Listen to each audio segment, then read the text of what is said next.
గా నేర్చుకోవాలా? అప్టాక్స్ తో మా ఉచిత లైవ్ వెబినార్లలో చేరండి. ఆల్గో ట్రేడింగ్ కేవలం ₹10 బ్రోకరేజీ అందుబాటులో ఉంది. ఇప్పుడే అకౌంట్ ఓపెన్ చేయండి.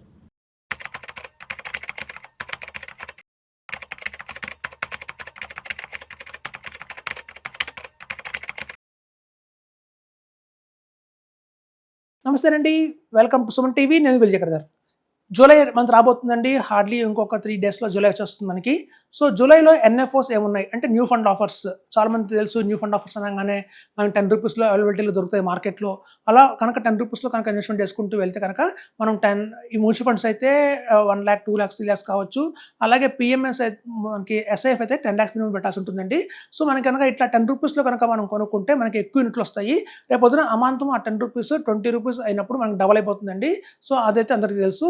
సో ఇక్కడ మనకి ఎంజాయ్ ఇండియా అనే కంపెనీ ఉందండి. వాళ్ళు ఎంజాయ్ ఇండియా ఒక యాజ్ ఏ మ్యూచువల్ ఫండ్ డిస్ట్రిబ్యూటర్గా వాళ్ళు ఇండియాలో టాప్ 5లో ఉన్నారు. మనం గూగుల్ కూడా తెలుసుకోవచ్చు.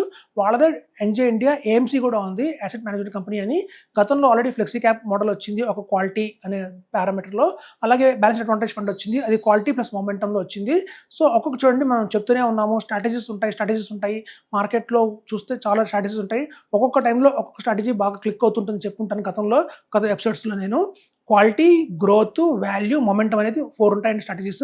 సో గతంలో చాలా చెప్పాను. చాలా మంది చూస్తే వాళ్ళ పోర్ట్ఫోలియో ఎలా డిజైన్ చేస్తారంటే లార్జ్ క్యాప్ కొంత, మిడ్ క్యాప్ కొంత, స్మాల్ క్యాప్ కొంత, ఫ్లెక్సీ క్యాప్ కొంత, మల్టీ క్యాప్ కొంత, ఇలా డైవర్సిఫికేషన్ చేస్తారు. డైవర్సిఫికేషన్ అలా చేయకూడదండి. మీ దగ్గర ఉన్న ఇన్వెస్ట్మెంట్ క్వాలిటీలో ఎంత ఉంది, వాల్యూలో ఎంత ఉంది, మొమెంటంలో ఎంత ఉంది, గ్రోత్లో ఎంత ఉంది, ఇలా చూసుకోండి. ఎట్లా కనుక పోర్ట్ఫోలియో డైవర్సిఫై చేసుకుంటే అన్ని స్ట్రాటజీలో కనుక మీకు వెల్త్ పోర్ట్ఫోలియో ఉంటే మీకు అమాంతం రిటర్న్స్ అయితే బాగా వస్తాయండి. ఇది పర్ఫెక్ట్ స్ట్రాటజీ అని చెప్తున్నాను. సో అట్లా మనకి వాల్యూ స్ట్రాటజీతో ఒక ఎన్ఎఫ్ఓ వస్తుందండి ఎంజాయ్ వాళ్ళది. వాల్యూ అంటే చూడండి, అండర్ వాల్యూ స్టాక్స్ తీసుకుంటారు. ఇవాళ మార్కెట్లో ఏవైతే స్టాక్స్ అండర్ వాల్యూలో ఉన్నాయో అలాంటి స్టాక్స్ పిక్ చేసి ఆ స్టాక్స్లో నుంచి కూడా క్వాలిటీ కూడా చూస్తారు. మళ్ళీ క్వాలిటీ ఏ బెస్ట్ క్వాలిటీ ఉన్నాయో చూసి అలా వాల్యూ ప్లస్ క్వాలిటీ రెండు మ్యాచ్ అయిన తర్వాత ఆ స్టాక్ని పిక్ చేయడం జరుగుతుంది. అది వాల్యూ స్టాక్స్ అంటే. సో అలాంటి వచ్చిందే మనకి వాల్యూ అనేదండి. సో ఇట్లా మనకి చూస్తే ఈ వాల్యూ స్టాక్స్ ఏవైతే అండర్ వాల్యూలో ఉన్నాయో రేపు పొద్దున ఒక 2 yearsకో 1 yearకో అది అమాంతం ఓవర్ వాల్యూ అవుతుంది. అప్పుడు వాటిని ఎగ్జిట్ అయిపోతారు. ఎగ్జిట్ అయిపోయి మళ్ళీ ఆ రోజున ఏవైతే అండర్ వాల్యూలో స్టాక్స్ ఉన్నాయో మళ్ళీ వాటిని పట్టుకుంటారు. సో ఇది వాళ్ళ చర్నింగ్ చేస్తూ ఉంటారండి. ఇట్లా ఎంతసేపు వాల్యూ స్ట్రాటజీ అంటే అదే. సో ఎంజాయ్ వాల్యూ ఫండ్లో వచ్చే కాన్సెప్ట్ అదండి. ఫస్ట్ వాల్యూ చూస్తారు, ఏవైతే ఇవాళ మార్కెట్లో అండర్ వాల్యూ దొరుకుతున్నాయి, అది సేమ్ టైం అండర్ వాల్యూలో ఉంటూ మళ్ళీ క్వాలిటీ కూడా ఉండాలి. అలా క్వాలిటీ బెస్ట్ క్వాలిటీ ఉన్నది ఫండ్ తీసుకుంటారు, స్టాక్ తీసుకుంటారు. అలాంటి ఒక 25-30 స్టాక్స్ అయితే మనకి ఇవ్వడం జరుగుతుంది పోర్ట్ఫోలియోలో. సో అదే అలా వస్తుందని ₹10కి మనకి అవైలబిలిటీలో ఉంది. సో జూలైలో వచ్చే మనకి ఒక వాల్యూ ఫండ్ అదే ఎంజాయ్ ఇండియా కంపెనీ నుంచి మనకి మొమెంటం అనే ఎన్ఎఫ్ఓ కూడా రాబోతుందండి.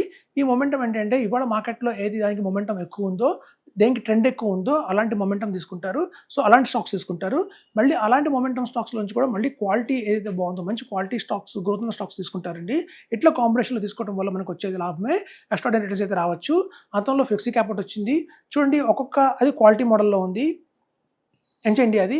సో లాస్ట్ 2024-25లో క్వాలిటీ అమాంతం పైకి వెళ్ళిందండి. మళ్ళీ 2025 వచ్చేకల్లా బాగా డిప్ అయింది, రిటర్న్స్ రాకపోవచ్చు. మళ్ళీ 2026లో కొంచెం పైకి లేస్తుంది. మళ్ళీ 2027-28లో మళ్ళీ అమాంతం పైకి వెళ్తుంది. సో మనం ఒక ఫండ్ హౌస్ నుంచి ఒక ఫండ్ వచ్చినంత మాత్రాన ఆ ఫండ్ని నమ్ముకొని మిగతా ఫండ్స్ ఉంటాయని చెప్పడానికి లేదు. ఎందుకంటే ఎవరి వేట్ దాన్ని స్ట్రాటజీ వేరువేరుగా ఉంటుంది. ఒక మార్కెట్ సైకిల్ ఎప్పుడైతే వాల్యూ స్ట్రాటజీ నడుస్తుంది, బయట మార్కెట్లో వాళ్ళ వాల్యూ నడుస్తుంది అన్నప్పుడు అమాంతం వాల్యూ ఫండ్స్ అన్నీ కూడా పైకి వెళ్తాయండి. రేపొద్దున మార్కెట్ సైకిల్ మారుతుంది, మళ్ళీ మొమెంటంకి ఒక ఛాన్స్ వస్తుంది. అప్పుడు ఆల్ టైమ్ మొమెంటం హై వెళ్తుంది. తర్వాత మళ్ళీ గ్రోత్కి స్ట్రాటజీ టైం వస్తుంది.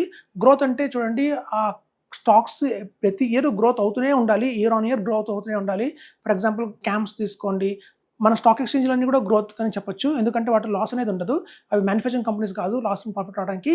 ఎవ్రీ ఇయర్ ఇన్వెస్టర్స్ పెరుగుతూ ఉంటారు కాబట్టి వాడి గ్రోత్ ఉంటూనే ఉంటుంది. సో అట్లా గ్రోత్ స్ట్రాటజీ మీద కొన్ని ఉంటాయండి. సో అట్లా మనకి ఏంటంటే ఒక్కొక్క మార్కెట్ సైకిల్ ఒక్కొక్క ఫేజ్లో పనిచేస్తుంది కాబట్టి మన దగ్గర అన్నీ ఉంచుకోవాలి. సో ఇది one of the best option. మీకు మీ పోర్ట్ఫోలియోలో కనుక ఇంతవరకు వాల్యూ లేదు అంటే కనుక అలాంటి వాల్యూ స్టాక్ కోసం మీరు ఎంజాయ్ వాల్యూ ఫండ్లో ఇన్వెస్ట్మెంట్ చేయొచ్చు. అలాగే మీ పోర్ట్ఫోలియోలో మొమెంటం లేదు సార్ నా దగ్గర అంటే కనుక మీరు ఎంజాయ్ మొమెంటంలో కొంత ఇన్వెస్ట్మెంట్ చేయొచ్చు. అలా మీ పోర్ట్ఫోలియోలో ఒక వాల్యూ మొమెంటం కనుక పెట్టుకుని ఉంటే మీకు ఆల్ టైంలో కనుక ఆ టైంలో ఏవైతే మార్కెట్ సైకిల్స్ పెరుగుతూ వాల్యూకి ఛాన్స్ వచ్చినప్పుడు అమాంతం ఇవి బాగా పెరుగుతాయని చెప్తున్నాను. అందుకే మేము చెప్తుంటాం అందరికీ కూడా 5 years ఇన్వెస్ట్మెంట్ చేయండి, 5 years ఇన్వెస్ట్మెంట్ చేయండి అని చెప్తాం. ఎందుకంటే 5 years అనేది ఒక మార్కెట్ సైకిల్. సపోజ్ మీరు వాల్యూ వాళ్ళ మార్కెట్ డౌన్లో ఉంది, వాల్యూ డౌన్లో ఉంది, రేపొద్దున వాల్యూ పైకి వెళ్తుంది, మళ్ళీ కింద పడుతుంది, మళ్ళీ పైకి వెళ్తుంది, అలా మొత్తం ఒక రొటేషన్ అవడానికి 5 years పడుతుంది.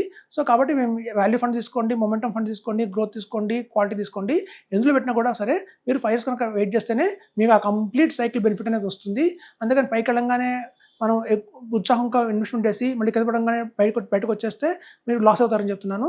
సో అట్లాగే మనకి ఎస్ఐఎఫ్స్ అంటే మనకు తెలుసు, మ్యూచువల్ ఫండ్స్ కాకుండా స్పెషలైజ్డ్ ఇన్వెస్ట్మెంట్ ఫండ్ కొత్తగా వచ్చింది మనకి.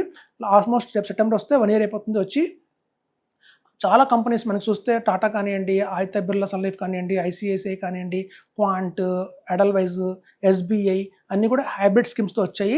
ఇప్పుడు ఈక్విటీ స్కీమ్స్ కూడా స్టార్ట్ చేశారండి. మనం చూసాం ఆల్టివా వాళ్ళది ఎక్స్ట్రాడినరీగా పనిచేస్తున్నాయి ఈక్విటీస్. అలాగే మనకి ఇన్వెస్కో, మనకు తెలియజండి మ్యూచువల్ ఫండ్స్లో మనకి one of the best fund house ఏదైనా ఉంది అంటే అది ఇన్వెస్కో. వాళ్ళ ఫండ్స్ మనకి చాలా చాలా ప్రామినెంట్గా ఉన్నాయి. మనకి అటు మార్కెట్లో హైకి వెళ్ళవు, లోకి వెళ్ళవు, కన్సిస్టెన్సీ మెయింటైన్ చేస్తాయి. అలా కన్సిస్టెన్సీ మెయింటైన్ చేసే మ్యూచువల్ ఫండ్ హౌసెస్లో one of the best mutual fund house అని చెప్తానండి నేను, ఇన్వెస్కో ఇండియా. అది ప్రామినెంట్గా అయితే ఉంటుంది. వాళ్ళదే కొత్తగా ఎస్ఐఎఫ్ అనేది స్టార్ట్ అయిందండి. ప్రతి ఒక్కళ్ళు ఆ ఎస్ఐఎఫ్కి ఒక పేరు పెడుతున్నారు, మీ అందరూ తెలుసు. మనకి ఫ్రాంక్లిన్ టెంపుల్టన్ వాళ్ళేమో సఫైర్ అంటారు, టాటా వాళ్ళేమో టైటానియం అంటారు, అట్లా ఎడల్వైజ్ వాళ్ళేమో ఆల్టివా అంటారు. అలాగే ఇన్వెస్కో వాళ్ళు పెట్టుకున్న పేరు సుమిత్ అండి అది. సో సుమిత్ అనే పేరుతో వాళ్ళు వస్తున్నారు రేపు జూలైలో.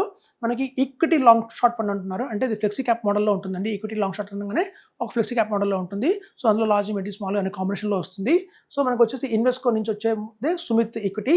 సో ఇది కూడా జూలైలో రాబోతుందండి, జూలై ఫస్ట్ వీక్లో. సో ఒక వన్ ఆఫ్ ద బెస్ట్ అని చెప్తున్నాను నేను.